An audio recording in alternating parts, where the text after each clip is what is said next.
रामजी बाबांकडे पैसे नसायचे. खरं तर आता ज्यावेळी आम्ही डॉक्टर बाबासाहेब आंबेडकरांचा इतिहास वाचतो त्यावेळी अनेक विद्वान असं म्हणतात की त्यांच्यासारखी विद्वत्ता कोणात नव्हती, त्यांच्यासारखी स्मरणशक्ती कोणाकडे नव्हती.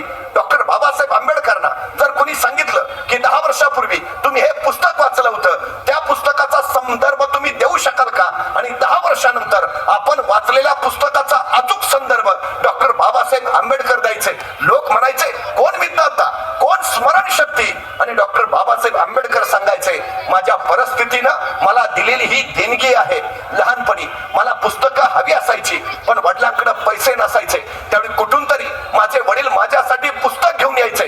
त्यावेळी माझ्या हातात ते पुस्तक पडायचं आणि त्याच वेळी मी समजून जायचो आज हे पुस्तक आपल्या हातात पडलंय, कदाचित उद्या पुन्हा मिळेल का नाही माहिती नाही, त्यामुळे आजच वाचताना असं वाचूया की आयुष्यात या पुस्तकाची पुन्हा गरजच पडता कामा नये. ही स्मरणशक्ती, ही बुद्धिमत्ता माझ्या परिस्थितीनं मला दिली, हे सगळ्यात मोठं गमक ते सांगतात. अलीकडे मात्र थोडं वाईट वाटतं ज्यावेळी आमची पोरं परिस्थितीची कारणं देऊन शिक्षणापासून बाजूला होतात. एखाद्याला विचारावं काय रे काय झालं, आमची परिस्थिती नव्हती हो. तू गप. मला भयान राग येतो असल्या माणसांचा. आमची परिस्थिती नव्हती हो. परिस्थिती माणसाला घडवती नाही आणि परिस्थिती माणसाला बिघडवती नाही. माणूसच परिस्थिती घडवतो आणि माणूसच परिस्थिती बिघडवतो. ही सगळ्यात आणि सगळ्यात मोठी वस्तुस्थिती आहे. कुणीतरी सांगतं आम्ही गरीब आहे ना, अरे चांगला आहे ना, श्रीमंत व्हायला तुला मिळालेली सर्वोत्तम संधी आहे. नाही, मला जरा बुद्धी कमीच आहे. उत्तम विद्वान व्हायला तुला मिळालेली संधी आहे. कारण कसली सांगतात, स्वतःच्या कमतरताना बलस्थान बनवा आणि त्या बलस्थानाच्या बळावर स्वतःच्या कर्तृत्वाचा ध्वज फडकवा. हे सांगितलं डॉक्टर बाबासाहेब आंबेडकरांनी. विजेच्या खांबाच्या दिव्याखाली बसून डॉक्टर बाबासाहेब आंबेडकर जर कोलंबिया विद्यापीठात पोहोचत असतील तर आम्हाला अडचण तरी काय आहे? आम्ही पोहोचू शकत नाही का? कधी मुंगी बघितली? मुंगी केवढीशी, तिचं डोकं केवढंस, डोक्यातला मेंदू केवढासा, तरी पण त्या मुंगीला बरोबर कळतं कुठल्या गावातल्या, कितव्या आडीतल्या, कितव्या घरातल्या, कितव्या खोलीतल्या, कितव्या कपाटावरच्या, कितव्या फळीवर किती नंबरचा साखरेचा डबा आहे. अरे जर एवढ्याशा कणभर मुंगीला स्वतःचं ध्येय गाठता येत असेल तर आपल्याला अडचण ती काय? डॉक्टर बाबासाहेब आंबेडकर सांगतात अडचणी कसल्या? अडचणी नसतातच. तुमच्यात सगळ्या गोष्टी आहेत, तुमच्यात क्षमता आहे, तुमच्यात सामर्थ्य आहे, तुमच्यात सार आहे. फक्त तुमच्यात आहे हे तुम्ही ओळखायला हवं आणि ते हाताशी धरून विकासाकडे जायला हवं. हे डॉक्टर बाबासाहेब आंबेडकर सांगतात. आमची अडचण अशी आहे की आमच्यात काय आहे तेच आम्हाला माहिती नाही. ही सगळ्यात मोठी आमची शोकांतिका. नाहीतर रस्त्यानं चालता चालता आपण एखाद्याला सहज म्हणतो मी तुला पुरता ओळखून आहे, अरे तू त्याला ओळखून आहे, पण तुझं काय? तू स्वतःला किती ओळखलंयस? मला हल्ली तर प्रश्नच पडतो. मी परवा एका मुलाला सहज विचारलं काय रे 100 मीटर पळशील का? तो 5 मिनिटं माझ्याकडेच बघत बसला. अरे 100 मीटर पळशील का? मग त्याने हळूच विचारलं 100 मीटर म्हणजे किती? माझ्या लक्षात आलं. मी त्याला म्हटलं काय खेळबिळ खेळतोस का नाही? म्हटलं सगळे खेळ खेळतो, क्रिकेट खेळतो, फुटबॉल खेळतो, व्हॉलीबॉल खेळतो, बॅडमिंटन खेळतो. म्हटलं मग एवढे सगळे खेळ खेळतो, दिवसभर मैदानावरच असतोस का काय? तो म्हटला मैदानावर नाही, मोबाईलवर खेळतो. मग बरोबर आहे म्हटलं, मग तुला 100 मीटर कळणारच नाही. मग त्याला सांगितलं इथून तिथपर्यंत जे अंतर आहे त्याला 100 मीटर म्हणायचं. पळशील का? म्हटला करतो प्रयत्न. आता तुला काय 5 किलोमीटर सांगतोय का? 100 मीटर पळायचं आहे. नाही करतो ना प्रयत्न. मग मी त्याला दुसरा प्रश्न विचारला, मला सांग हे 100 मीटर अंतर पार करायला तुला किती वेळ लागेल? तो 5 मिनिटं पुन्हा अंतरच बघत बसला. अरे म्हटलं सांग ना किती वेळ लागेल? मग हळूच म्हटला 5 मिनिटं तरी लागतील. 5 मिनिटं 100 मीटरला? अरे हुसेन बोल्टचं ऑलिम्पिकचं रेकॉर्ड 9.98 सेकंदाचा आहे. हुसेन बोल्ट ऑलिम्पिक मध्ये 10 सेकंदात 100 मीटर पळतो. तू 15 सेकंद म्हण, 20 सेकंद म्हण, 25 सेकंद म्हण, का 5 मिनिटं? माझं मला माहिती आहे ना. अरे तुला सांगितलं ना 5 मिनिटं लागतील. मला सुचायचं बंद झालं. तेवढ्या त्याचा मित्र धावत आला. ए पळ, कुत्र पिसाळलंय. एवढ्या भयान वेगात पळत सुटला. 7 सेकंदात 100 मीटर. मी त्याला म्हटलं तू का हुसेन बोल्टचं रेकॉर्ड मोडलंस? त्याला 10 सेकंद लागतात, तू 7 सेकंदात. म्हटलं मग कुत्र मागं लागलं होतं. म्हणजे तुमच्यात 7 सेकंदात 100 मीटर पळायची क्षमता आहे. बाहेर कधी आली? संकट आलं तेव्हा. मग संकट चांगली आहेत का वाईट आहेत? चांगली आहेत. संकटांचं स्वागत करायला हवं. संकट तुम्हाला अडवायला येत नाही, संकट तुमच्यातल्या क्षमता बाहेर काढतात. अडचणी तुम्हाला थांबवायला येत नाही, अडचणी तुमच्यातली कौशल्य बाहेर काढतात. अडथळे तुम्हाला रोखायला येत नाही, अडथळे तुमच्यातल्या क्षमता, कौशल्य, सामर्थ्य बाहेर काढतात. स्वागत करायला हवं. संकट, अडथळे, अडचणी तुम्हाला घडवतातच. ही सगळ्यात मोठी वस्तुस्थिती आहे. तुमचा संघर्ष जेवढा मोठा तेवढी तुमची उंची मोठी असते. डॉक्टर बाबासाहेब आंबेडकरांच्या वाट्याला संघर्ष एवढा मोठा होता की जोपर्यंत चंद्र सूर्य राहतील तोपर्यंत डॉक्टर बाबासाहेब आंबेडकर आमच्या काळजात जिवंतच राहतील. त्या संघर्षातनच तर त्यांनी उभा केलं सगळं. संघर्षातनच. अहो, शिष्यवृत्तीची परीक्षा होती, तालुक्याच्या गावी जाऊन राहायचं होतं, पण आर्थिक परिस्थिती एवढी नव्हती की सगळ्यांनीच जाऊन तालुक्याच्या घरी गावी राहावं. रामजी बाबा भीमरावांच्या आईना म्हणाले, तू इथंच राहा, मी भीमरावांबरोबर तालुक्याच्या ठिकाणी जातो. मी स्वयंपाक करत जाईन, भीमराव अभ्यास करत जातील. रामजी बाबा आणि भीमराव दोघं तालुक्याच्या ठिकाणी पोहोचले. रामजी बाबांनी सांगितलं, भीमराव तुम्ही फक्त अभ्यास करा, बाकी तुम्ही काय बघू नका. भीमराव अभ्यास करत राहिले, बाकी सगळ्या गोष्टी रामजी बाबा करत राहिले. सकाळी भीमराव पेपर द्यायला जायचे, दुपारी पेपर सुटला की घरी यायचे. रामजी बाबा त्यांचं जेवायचं ताट त्यांच्या पुढे ठेवायचे, घ्या जेवून. भीमराव जेवायला लागायचे आणि अचानक जेवता जेवता ते बाबांना म्हणायचे, बाबा तुम्ही नाही जेवत? तसे रामजी बाबा म्हणायचे, नाही तुम्ही जेवून घ्या, तुमचं झालं की मग मी जेवेन. भीमराव पटपट जेवण उरकायचे आणि अभ्यासाला जाऊन बसायचे. दुसऱ्या दिवशी परत पेपर सुटला की घरी परत रामजी बाबा त्यांचं ताट पुढे ठेवायचे. जेवता जेवता भीमराव म्हणायचे, बाबा तुम्ही नाही जेवत? आणि रामजी बाबा सांगायचे, तुमचं होऊ द्या, तुमचं झालं की मग मी जेवतो. तिसऱ्या दिवशी हेच, चौथ्या दिवशी हेच, पाचव्या दिवशी जेवताना अचानक भीमरावांच्या लक्षात आलं की मी रोज बाबांना म्हणतोय, बाबा तुम्ही नाही जेवत, आणि ते सांगतात तुमचं होऊ द्या, तुमचं झालं की मी जेवतो. पण गेल्या 4 दिवसात माझं जेवण झाल्यावर टोपलीत शिल्लकच काही राहत नाही, तर माझ्या नंतर बाबा खातात काय? त्यांनी वडिलांना विचारलं, बाबा मी रोज 4 दिवस तुम्हाला विचारतोय तुमचं जेवण, आणि तुम्ही सांगता तुमचं होऊ द्या, तुमचं झाल्यावर जेवतो, पण बाबा माझं जेवण झाल्यावर टोपलीत भाकरी शिल्लकच राहत नाही, तर माझ्या नंतर तुम्ही खाता काय? तुम्हाला भूक नाही का लागत? तसे रामजी बाबा म्हणाले, भीमराव माझी भूक या भाकरीनं भागणार नाही. तुम्ही एवढे मोठं व्हा, तुम्ही एवढे मोठं व्हा, एवढे ज्ञानवंत व्हा की तुमच्याकडे बघूनच माझं पोट भरेल. भीमराव, एका पित्याची भूक काय होती? आपल्या पोरानं घडावं, आपल्या पोरानं ज्ञानवंत व्हावं. माझी भूक अन्नानं नाही, माझी भूक तुमच्या ज्ञानानं भरेल. आपल्या पित्याची ही भूक पूर्ण करण्यासाठी डॉक्टर बाबासाहेब आंबेडकर परिस्थितीवर मात करत लढत राहिले, झगडत राहिले, घडत राहिले. ही सगळ्यात महत्वाची वस्तुस्थिती आहे. कोलंबिया विद्यापीठात असताना पैशाअभावी डॉक्टर बाबासाहेब आंबेडकर दुपारचं जेवणच करायचे नाहीत. अखंड वाचन करायचे, रात्रभर अभ्यास करायचे, ग्रंथालयात जाऊन टिपणं करत बसायचे. दिवसाकाठी 18 तास डॉक्टर बाबासाहेब आंबेडकर अभ्यास करायचे. भारतातनं त्यांच्या बरोबरचा एक लक्ष्मीपुत्र तिथं शिकायला गेला होता. त्याने आंबेडकरांचं हे सगळं बघितलं आणि तो आंबेडकरांना म्हटला, आंबेडकर अहो पोटाला काहीतरी खात जा, कशाला एवढी धडपड करता? तसे डॉक्टर बाबासाहेब आंबेडकर म्हणाले, करावीच लागेल. अहो पण तुम्ही 18 तास अभ्यास करता, झोपता कधी? तुम्ही दुपारचं जेवतही नाही. जर जेवला नाही तर जगणार कसे? तुमच्या अंगात बळ कसं येईल? डॉक्टर बाबासाहेब आंबेडकर म्हणाले, मला झोपायला वेळ नाही आणि दुपारचं जेवण करायला माझ्याकडे पैसे नाहीत. पण मग तुम्ही जगणार कसे? तुमच्यात बळ कसं येईल? डॉक्टर बाबासाहेब आंबेडकर म्हणाले,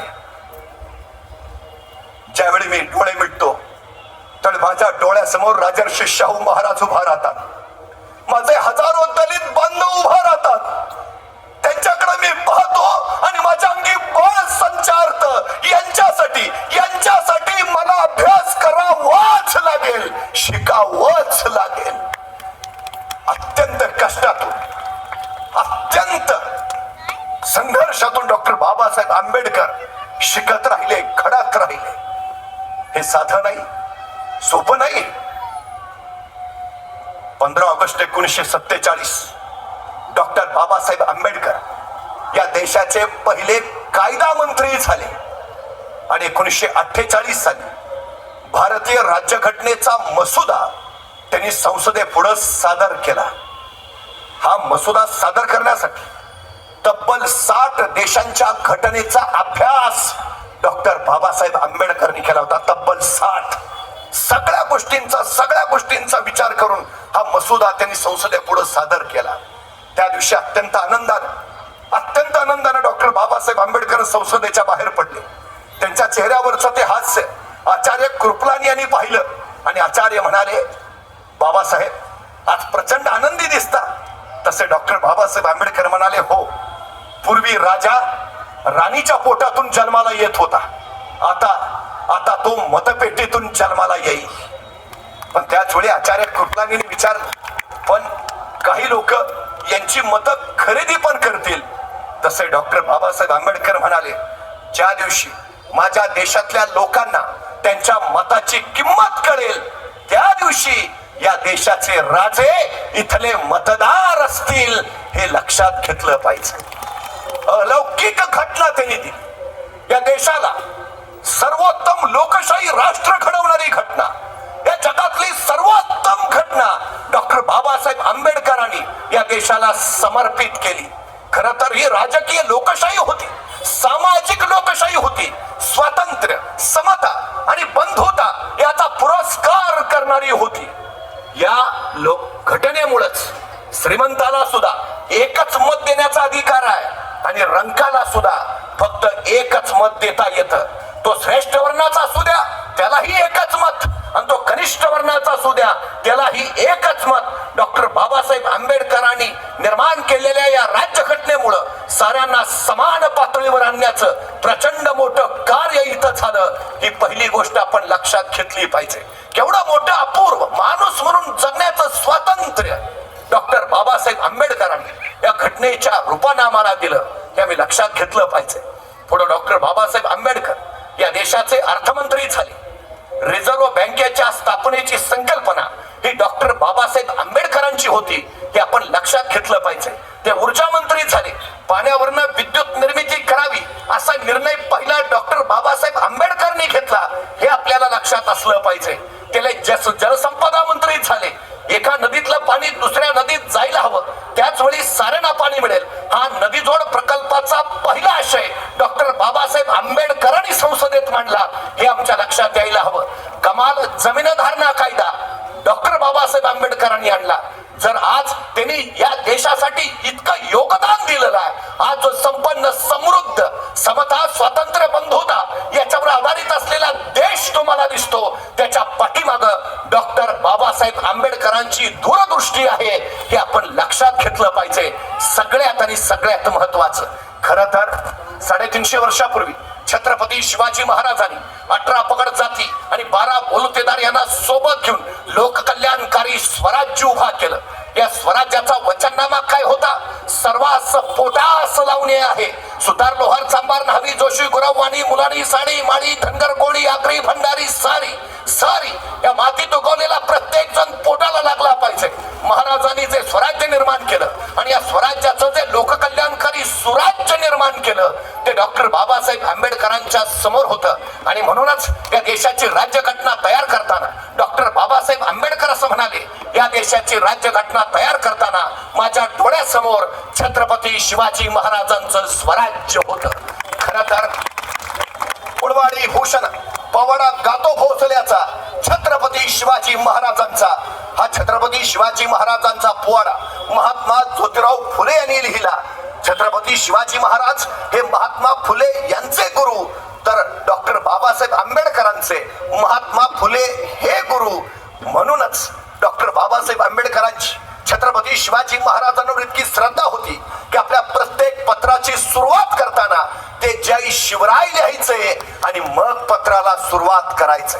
350 वर्षापूर्वी छत्रपती शिवाजी महाराजांनी दिलेला विचार महात्मा ज्योतिराव फुले यांनी जे इथं कार्य करून दाखवलं, त्याला विस्तारत डॉक्टर बाबासाहेब आंबेडकरांनी हा देश खऱ्या अर्थानं लोकशाहीच्या समान पातळीवर आणला, हे आपण लक्षात घेतलं पाहिजे.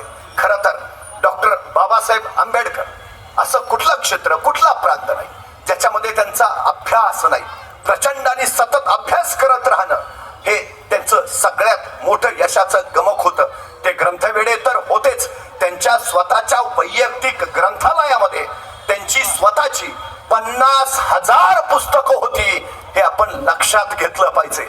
एका ठिकाणी भाषणामध्ये सांगताना डॉक्टर बाबासाहेब आंबेडकर असं सांगतात की पुस्तकांनी मस्तक सुधारतं आणि सुधारलेलं मस्तक कुणाचं हस्तक तर होत नाहीच, पण लाचारीनं कुणापुढं नतमस्तक सुद्धा होत नाही.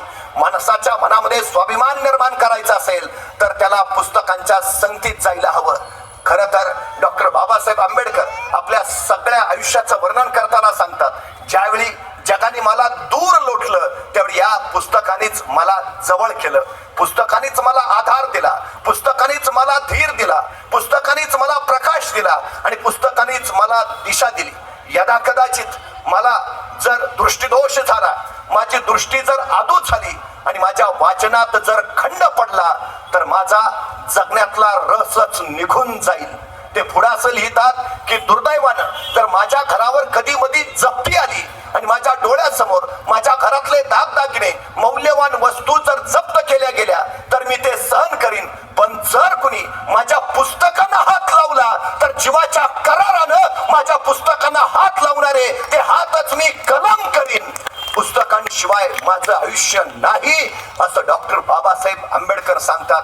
त्यांना मनस्वी वाटायचं त्यांच्या दलित बांधवांनी त्यांच्या मुलांना शिकवावं, विद्या प्रवीण करावं आणि म्हणूनच त्यांनी खऱ्या अर्थानं छत्रपती संभाजी महाराज नगरला मिलिंद परिसर आणि नागसेन वन निर्माण केलं.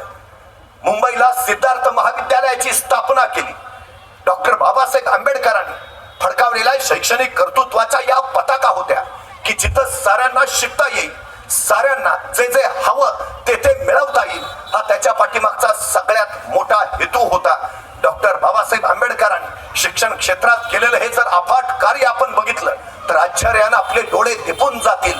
एवढं प्रचंड कार्य डॉक्टर बाबासाहेब आंबेडकरांनी केलं. खरं तर कुठलीही गोष्ट तुम्हाला हवी असेल तर त्या गोष्टीसाठी अत्यंत महत्वाचं असतं ते समर्पण.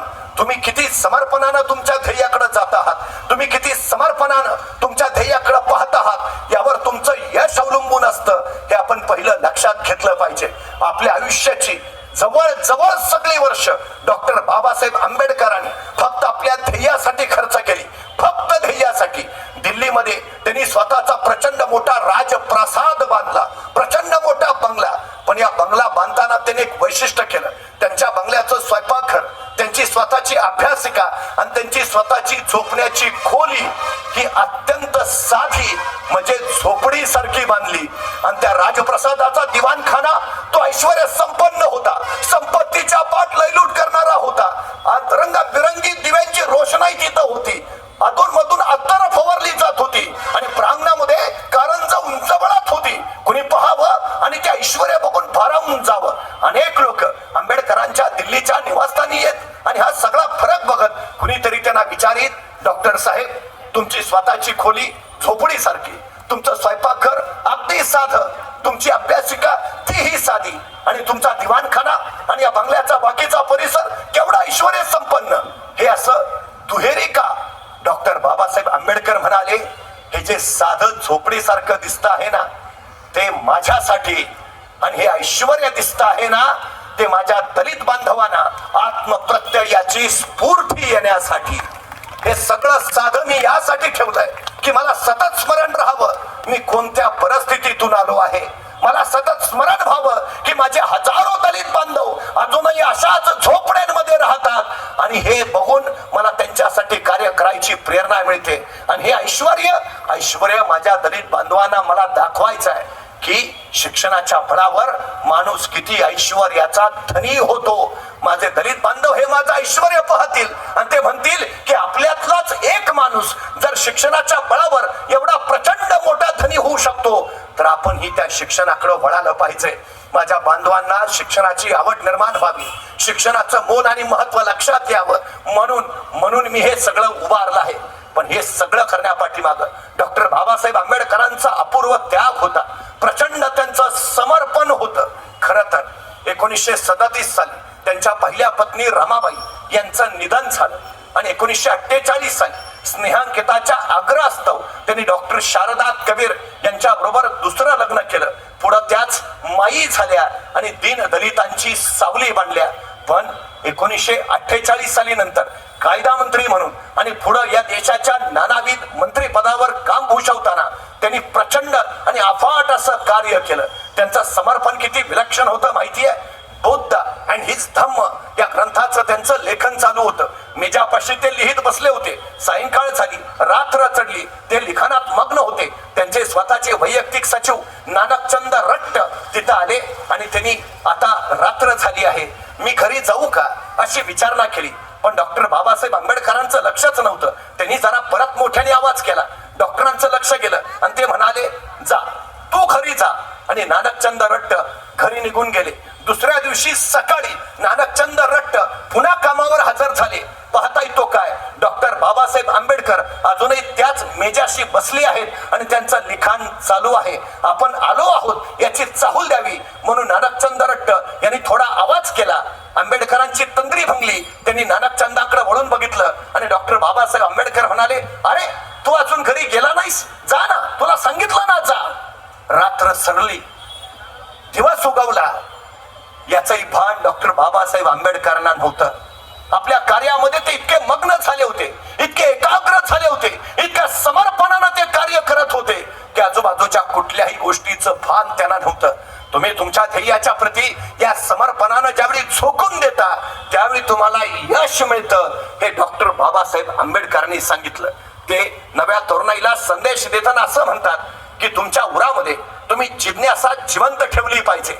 जी जिज्ञासा तुम्हाला प्रश्न विचारायला प्रवृत्त करेल. नाहीतर कोण कुठं जन्माला यावं हे जन्माला येणाऱ्याच्या हातात कधीच नसतं. तो कुठंतरी जन्माला येतो आणि जन्मल्याबरोबर काही उपाधी त्याला चिकटतात आणि मग त्याच्या जगण्याचा प्रवास सुरू होतो. तो वाटेनं चालत राहतो. काही माणसं ठरल्यासारखी चालत राहतात, काही माणसं त्या वाटेत थांबतात, मागं पुढं वळून पाहतात. ही वाट कुठून आली, ही वाट कुठे निघाली, या वाटेवर चालणं अटळ आहे का, ते गरजेचं आहे का, असे ते प्रश्न विचारतात, शोध घेतात आणि मग नवा प्रवास निर्माण करतात.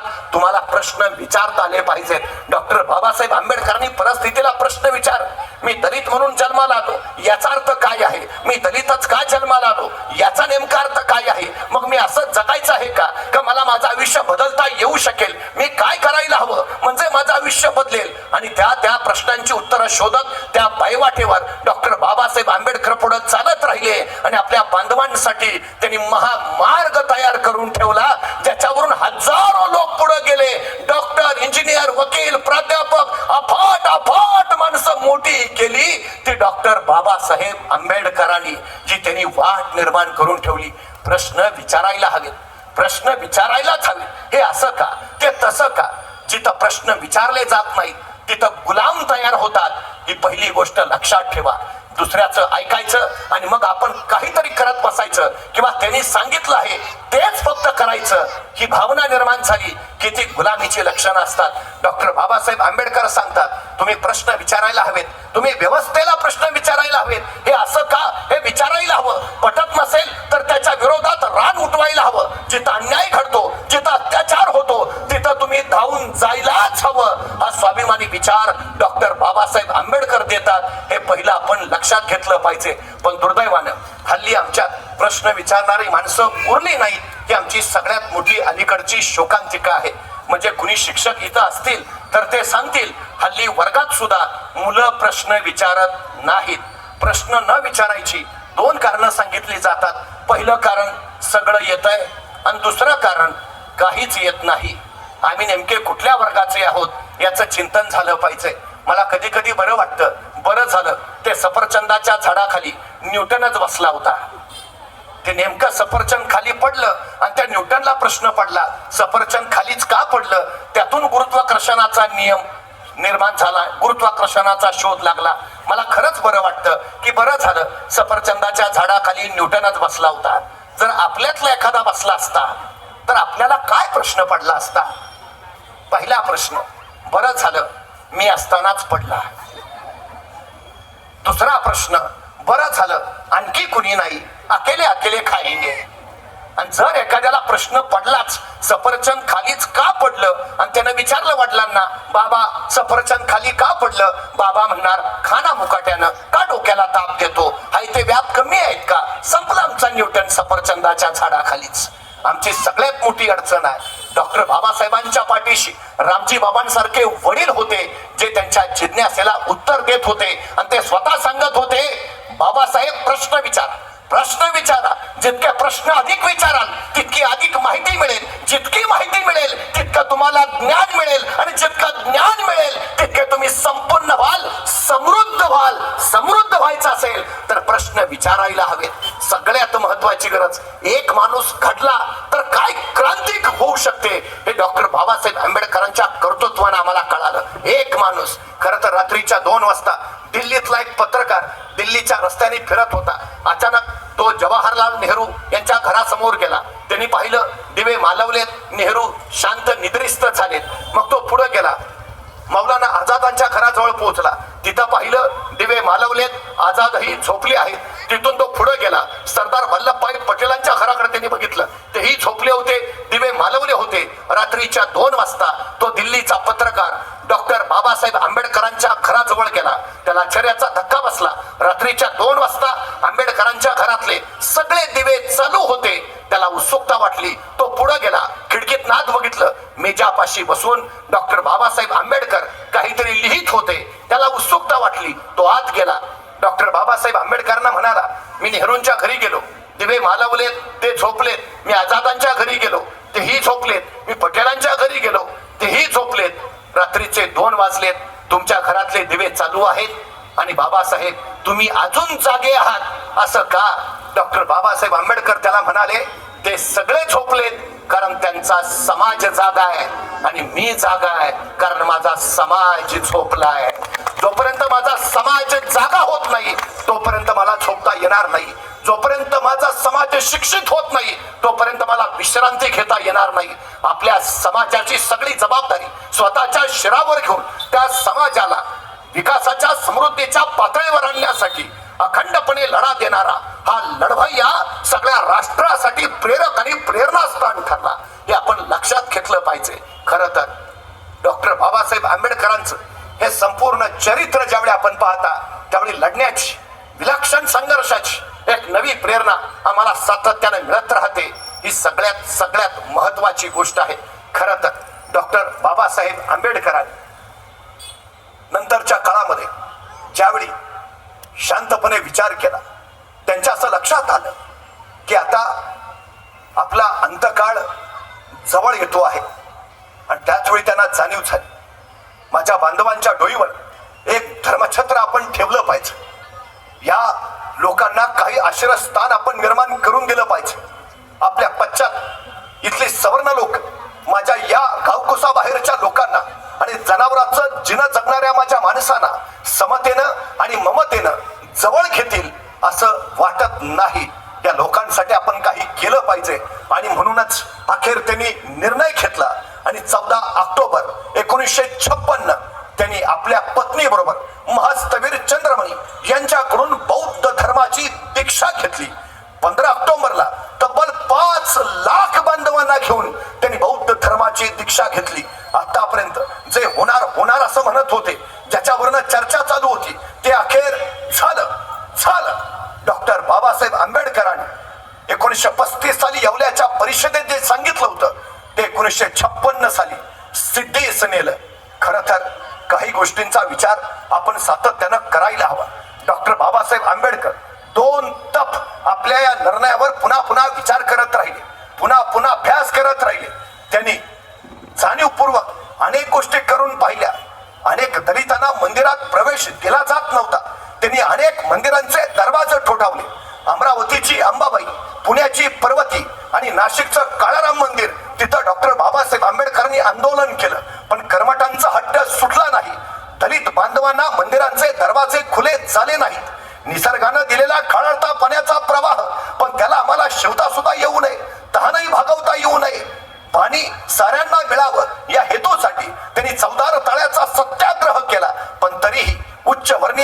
जाग आली नाही. डॉक्टर बाबासाहेब आंबेडकर सांगत होते, गेली 2 तप माझ्या लोकांना हक्क मिळावे, माझ्या लोकांना अधिकार मिळावे नव्हे, माझ्या लोकांना माणूसपण मिळावं यासाठी मी झगडत होतो. तेव्हा किती जणांनी प्रयत्न केले की हे जातीपातीची उतरण संपवावी, सगळे समतेच्या समानतेच्या वाटेवर यावे, पण हे घडलं नाही, हे झालं नाही. डॉक्टर बाबासाहेब आंबेडकर असं सांगतात की मातृभूमीशी प्रतारणा मी कधी केली नाही आणि करणार नाही. याच मातृभूमीमध्ये उगम पावलेला तथागत गौतम बुद्धांचा बौद्ध धर्म त्यांनी स्वीकारला आणि मातृदेवतेशी त्यांनी कायमची निष्ठा राखली. खर तर बौद्ध धम्म त्यांनी पत्करला. गौतम बुद्धांनी त्यांच्या निर्माण केलेल्या धर्माला धर्म म्हटलेलं नाही, त्यांनी धम्म म्हटलेलं आहे. धर्म तो जो आत्म्याचा, परमात्म्याचा आणि मोक्षाचा विचार करतो, पण धम्मामध्ये मात्र आत्मा, परमात्मा, मोक्ष याचा विचार नसतो. जे अस्तित्वात नाही, जे कळत नाही, जे कळू शकत नाही, ज्याचा मानवी जीवनाला काही उपयोग नाही, अशा गोष्टीमध्ये धम्म कधीही शिरत नाही, अडकत नाही. धम्म नीतिमत्तेचा विचार करतो, धम्म सदाचाराचा विचार करतो. तथागत गौतम बुद्धांनी आम्हाला 3 गोष्टी सांगितल्या, प्रज्ञा, शील आणि करुणा. खर तर जे पारलौकिक पाहण्यापेक्षा इहलौकिक सध्या काय चालू आहे त्याचा विचार जो करतो तो धम्म, ही भूमिका डॉक्टर बाबासाहेब आंबेडकरांनी मांडली. त्यांनी सांगितलं, प्रत्येक माणसानं प्रज्ञावंत व्हायलाच हवं. प्रज्ञावंत असण्याशिवाय पर्याय नाही. ज्याच्याकडे प्रज्ञा नाही तो अंध श्रद्धाळू होईल, ज्याच्याकडे प्रज्ञा नाही तो गुलाम बनून जाईल, ज्याच्याकडे प्रज्ञा नाही त्याच्याकडे निर्णय क्षमता नाही, ज्याच्याकडे प्रज्ञा नाही त्याचा विकास नाही. त्यामुळे तथागत गौतम बुद्धांनी जे सांगितलं, माणसाकडे प्रज्ञा हवी, प्रज्ञावंत तो हवा, ती पहिली गरज आहे. पण माणूस प्रज्ञावंत झाला, माणसाकडे प्रज्ञा आली, पण तो जर शीलवंत नसेल तर तीच प्रज्ञा पापाची जननी ठरेल, असं डॉक्टर बाबासाहेब आंबेडकर सांगतात. माणसाचं चारित्र्य ही त्याची ओळख असते, माणसाचं चारित्र्य त्याचं चरित्र ठरवतं. त्यामुळं शील असणं हे अत्यंत महत्वाचं. आणि त्याहून सगळ्यात महत्वाची गोष्ट डॉक्टर बाबासाहेब आंबेडकरांनी सांगितली की आपल्या समाज बांधवांच्या प्रती ज्याच्या हृदयामध्ये संवेदनशीलता नसेल, आपल्या समाज बांधवांच्या प्रती त्याच्या मनामध्ये आदर नसेल, तिथं समतेचं आणि समानतेचं राज्य निर्माणच होऊ शकत नाही. ही सगळ्यात मोठी वस्तुस्थिती आहे. ते थोडेसे आत्ममग्न होत स्वतःबद्दल सांगतात. ते म्हणतात की माझ्या वडिलांच्या घरी जसं धर्मासन होतं तसं विद्यासन सुद्धा होतं. आम्ही गरीब जरूर होतो, पण माझ्या वडिलांनी सांगितलं, भीमराव, आपण गरीब जरी असलो तरी आपण भिण्याचं कारण नाही. तुमचं शिक्षण तुम्हाला मोठं करेल, तुमची प्रज्ञा तुम्हाला मोठं करेल. खरं तर डॉक्टर बाबासाहेब आंबेडकर पुढे सांगतात, मी शिकण्यासाठी परदेशात गेलो, पण परदेशात मला कुठलंही व्यसन लागलं नाही. परदेशात अनेक आकर्षणं होती, पण मी कुठल्याही आकर्षणाकडे वळालो नाही, कारण माझं शील जागृत होतं. प्रज्ञा मिळवायची तर शील जागृत असायला हवं, ही भूमिका त्यांनी मांडली. त्यांनी सांगितलं, माझी 3 दैवत आहेत, हीच प्रज्ञा, शील आणि करुणा. माझे 3 गुरु आहेत. एक त्यांनी सांगितलं महात्मा ज्योतिराव फुले, 2 तथागत गौतम बुद्ध आणि 3 संत कबीर. या 3 गुरूंनी दाखवलेल्या वाटेवर मी चालतो आहे. पण त्याहून सगळ्यात महत्वाची गोष्ट त्यांनी सांगितली की माणसाकडं करुणा हवी. ती करुणा अत्यंत महत्वाची आहे. नाहीतर रस्त्यावर अपघात झाला तर अपघातग्रस्ताला मदत करायचं सोडून त्याचा रक्ताळलेला अवतार आपल्या मोबाईल मध्ये कॅमेराबद्ध करणाऱ्यांची संख्या हल्ली जास्त वाढीस लागली आहे. ही संवेदना नसल्याचं चिन्ह आहे, हे आपण लक्षात घेतलं पाहिजे. माझ्या बांधवांसाठी मी धावून गेलो पाहिजे. एक डॉक्टर बाबासाहेब आंबेडकर शिकले, एक डॉक्टर बाबासाहेब आंबेडकर घडले, तर आज एवढं मोठं परिवर्तन झालं. त्यांच्याकडून प्रेरणा घेऊन आमच्या समाजातला एक बांधव असा शिकला आणि त्यांनी आपल्या सोबतच्या बांधवांना सोबत नेलं, तर समाज घडायला कितीसा वेळ लागेल. ही करुणा प्रत्येकाच्या ठायी असायला हवी, असं डॉक्टर बाबासाहेब आंबेडकर सांगतात. खरं तर तथागत गौतम बुद्ध एकदा एका आंब्याच्या बागेत बसले होते.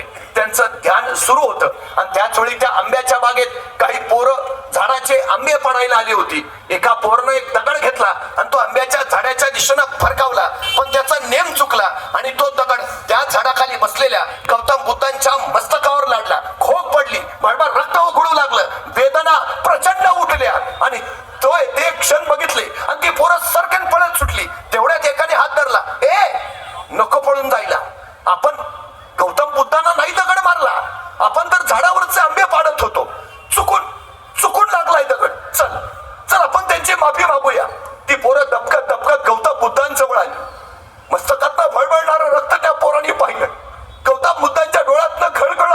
रडत होते. एकानं धाडस करून विचारलं, खूप लागलंय का हो, खूप दुखताय का हो?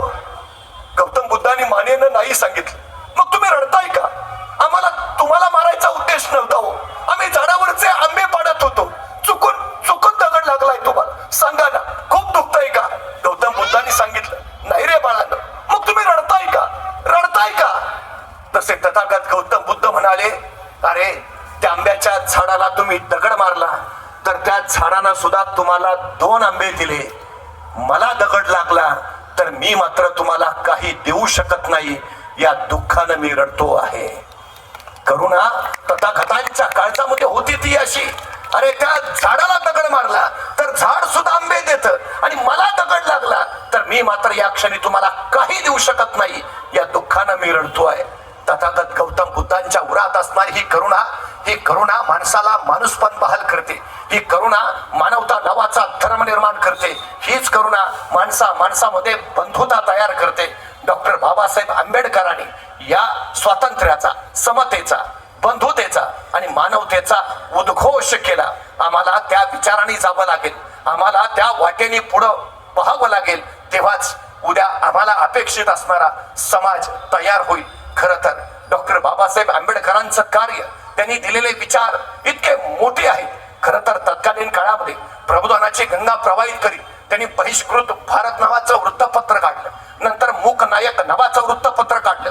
प्रबुद्ध भारत नावाचं नियतकालिक काढलं. असंख्य नियतकालिकांमध्ये त्यांनी असंख्य ग्रंथ लिहिले. अनेक विचार त्यांनी मांडले. तब्बल 23 ग्रंथांची निर्मिती त्यांनी आपल्या आयुष्यात केली. 65 वर्षाचं आयुष्य, 30 वर्ष फक्त शिकण्यात गेली. आणि 1946 ते 1956 हे वास्तव मंत्री म्हणून दिल्लीमध्ये तो काळ त्यांचा तिथं गेला. पण उरलेला काळ ते फक्त समाजासाठी, लोकांसाठी, त्यांच्या भविष्यासाठी आणि उन्नतीसाठी झटत राहिले. आम्हाला डॉक्टर बाबासाहेब आंबेडकरांचा तो विचार घेऊन पुढे जाता यायला हवं. तो विचार आम्हाला इतरांच्या मनामध्ये पेरता यायला हवा. त्या पेरण्यातून जे उगवेल ते स्वातंत्र्याचं, समतेचं आणि बंधुतेचं नवं रूप असेल. खरं तर डॉक्टर बाबासाहेब आंबेडकरांना जे अपेक्षित आहे ते हे अपेक्षित आहे हे आपण लक्षात घेतलं पाहिजे. मला निश्चितपणे खात्री आहे, या जयंती महोत्सवाच्या माध्यमाने डॉक्टर बाबासाहेब आंबेडकरांचा हा विचार तुमच्या माझ्या मनामध्ये रुजेल आणि त्यांना अपेक्षित असणारा समाज, त्यांना अपेक्षित असणारा राष्ट्र आम्ही जरूर घडवू शकतो. या सोहळ्याच्या आपल्या सगळ्यांना मनपूर्वक शुभेच्छा देतो. आपल्या सगळ्यांची रजा घेतो. धन्यवाद.